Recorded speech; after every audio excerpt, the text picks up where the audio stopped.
political side of it. Okay. Well, what I had been doing, I had become, like I was raised and again informed by hip hop as a youth. And in about 2004, I was vegan when I was living in Portland, Oregon. And at that time, because I often make like these sort of thematic mixes, like these mixtapes, and because I became vegan, I just decided, hey, let me make this mix that I call a fresh veg mix. And I came to an article in Herbivore magazine, which is based in Portland, and I found this veg hip hop timeline. And on one hand, it was incredible because it informed me of other artists that I hadn't considered being vegan. But at the same time, when they broke down the description of like various artists featured on there, they suggested that, I don't know if you all know Dead Prez, but they have this song called Be Healthy, and they're a very like Afrocentric hip hop group. And in the description, they suggested that Jim.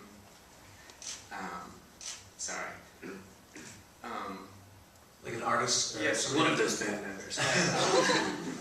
Is his name Jim or Tim Robbins of Basketball, John Robbins. John Robbins, I'm sorry.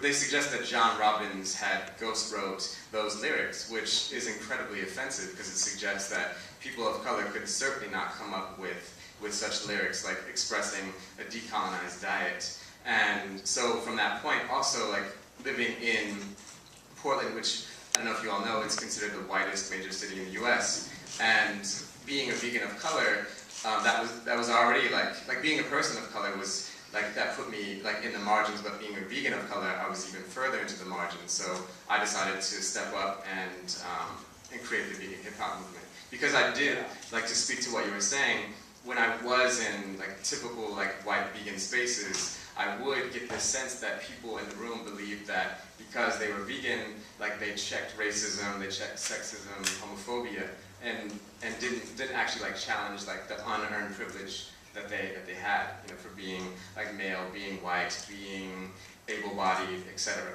So you know, it's a leading question, but you see these things as not, you see veganism as not a single issue, but absolutely, yeah, they're tied in otherwise. Very cool. Just out of curiosity, maybe we could speak just really briefly to what was the original reason that you each became vegan? Like, what was the reason behind that? Like, what made you decide at some point in a culture where 99% of people are not vegan that this was a good idea? You know, because oftentimes another preconceived notion that people have is that veganism is a diet of denial. It's about what we don't do. Well, I don't eat cheese, I don't eat butter, I don't eat. But I never think about it myself that way. I think about all the things I can eat. In fact, my life is a constant struggle to not eat as much so that I don't get immensely fat being vegan. So maybe speak to the reasons that you became vegan. I think originally why I became a vegan is just because, I mean, I gradually reduced the amount of meat I was eating just for health reasons. And I don't know, at the same time I was starting to notice just all the positive effects that it had on my life. And just sort of how I didn't really need it anymore. And I think that I just gradually stopped eating meat to the point I realized I just didn't want to eat it anymore. And I also realized that there was definitely some hypocrisy in the sense that, like, I'm the kind of person that puts spiders outside. And, you know, if a beer fly flies in my beer, I get upset and I scoop them out and put them on the table and, resuscitate them. Designated driver. Exactly. So I realized at that point, I was like, why am I eating animals? So I just sort of stopped eating them. And actually, it's not been that difficult. I mean, partially because we're in Seattle, but I mean, partially just because it's not that hard not to eat animals. Absolutely. Absolutely. Vegan black male chef, can you speak to your original reasons? Yeah, absolutely. I think I have sort of what people call a typical story, or atypical story, one of them, probably several.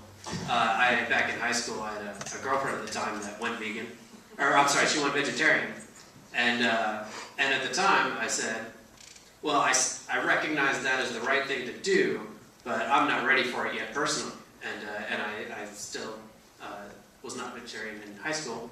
And then my first year of college, I was sitting in there in my dorm and about to eat some food, and I said, well, you know what, she hasn't died, nothing happened to her. What am I so afraid of? And I recognized that as a fear in myself of if I recognize that's the right thing to do, why don't I face this fear? And I said, okay, well, let's go ahead and face the fear. And I went ahead and became vegetarian at the time.